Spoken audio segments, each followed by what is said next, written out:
ధూళికట్ట పెద్దపల్లి జిల్లాలోని హుసామియా వాగు ఒడ్డున ఉంది.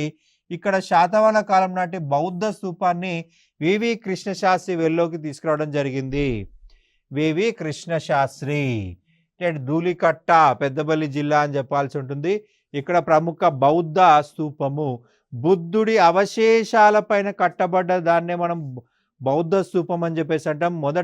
మొదట ఇటుకలతోటే నిర్మించే వాళ్ళు, పూర్తిగా ఇటుకలతో నిర్మించే వాళ్ళు బౌద్ధ స్తూపము మనకు వివి కృష్ణశాస్త్రి వెల్లో తీసుకురావడం జరిగింది. ఈ స్తూపం చుట్టూ గల రాతి పలకల మీద కొన్ని బ్రాహ్మీ లిపిలో ఉన్న శాసనాలు ఉన్నాయి.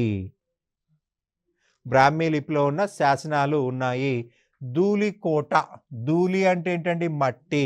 సో అక్కడ ధూళిగా ఉండడం వల్ల ధూళికోటగా పిలువబడింది. మట్టి కోట, కంప్లీట్గా మట్టితో కట్టబడింది, రాయి ఉపయోగించలేదు, అందుకే దాన్ని ధూళికోట అన్నారు. ఈ మౌర్యుల కాలం నాటి విద్యాంక నాణ్యాలు ఉన్నాయి. విద్యాంక నాణ్యాలు అంటే ఒకవైపు మాత్రమే ముద్రించబడి ఉంటాయి, రెండో వైపు ఖాళీగా ఉంటాయి.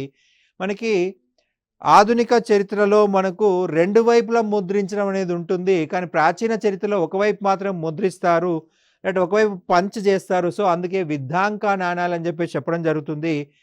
ఒకవైపే ముద్రించబడుతుంది, వెనక వైపు ఖాళీగా ఉంటుంది. మౌర్యుల కాలానికి చెందిన విద్యాంక నాణ్యాలు మనకి ఇక్కడ బయటపడ్డాయి.